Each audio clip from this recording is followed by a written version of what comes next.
Now, the murder of Queensland schoolgirl Tialeigh Palmer has rocked a community south of Brisbane, and it has prompted a review into how authorities report missing foster care children.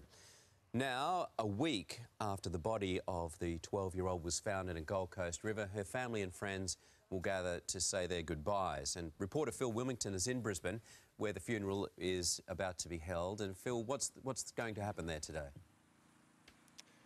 Well, Cam, there's going to be a lot of heartache here today, a lot of grieving, a lot of tears will be shed. This community, very tight-knit, they are very connected.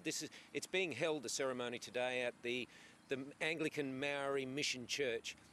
And as I said, this is a community that is very, very connected. They feel each other's pain. And as one of the ladies from the church said to me this morning, I mean, especially when Tia was only 12, when it's someone so young, when a member of their community is taken away from them at such a young age, well, that is particularly difficult for them to deal with. The other thing that's difficult for them to deal with is the continuing mystery, the utter bafflement about what happened to this young girl.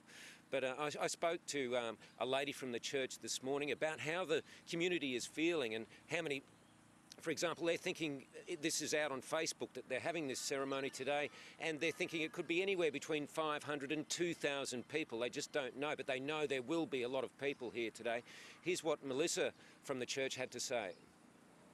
It's hit us really hard because she was so young, and it shouldn't have happened, whatever the case may be. But the community here, whether related or not, it's hit them really hard because of that fact. And she's still an angel, she's still our baby.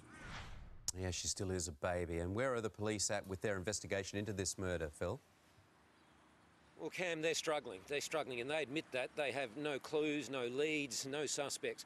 But one thing they have revealed is they now believe that Tia may have been planning to WAG school on that day she disappeared. On the 30th of October, yeah, 2 weeks ago yesterday. They think that she was going to WAG school, and from that they think she may well have been planning to meet someone. What they've also revealed is they think that some of Tia's schoolmates know more than they're saying, and they think that the kids actually feel they're worried that they may get into some sort of trouble. And so the police are wanting to get the message out there to the school children at Tia's school that there's nothing to worry about, they won't get into trouble.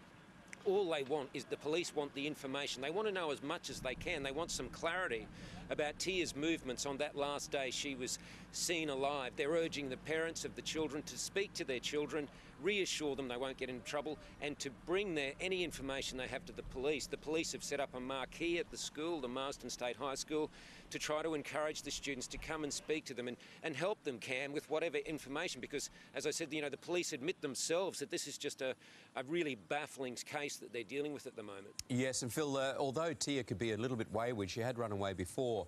As soon as it got dark, her loved ones became more serious about searching for her because she apparently had a terror of the dark and no one expected her to be out, you know, after the sun went down. So it leaves that question open about why police took so long to tell the public about her disappearance.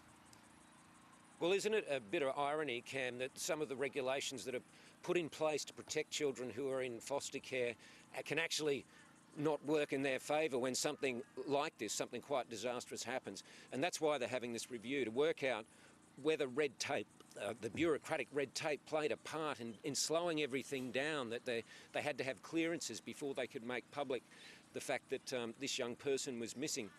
That's one of the critical questions that this review announced by the Queensland government into how these child protection agencies work and all the regulations and the bureaucracy and the red tape, how it all works. It's a critical question for that review so that, God forbid, something like this would never happen again, because, of course, the best thing from the police's point of view, is that they get help from the public straight away. So, because in this case, it was basically several days before anything really started happening, Cam. Yes. All right, Phil. Well, a very, very sad day today, and the search for Tialeigh's killer continues. Thank you very much, Phil. Speak to you again.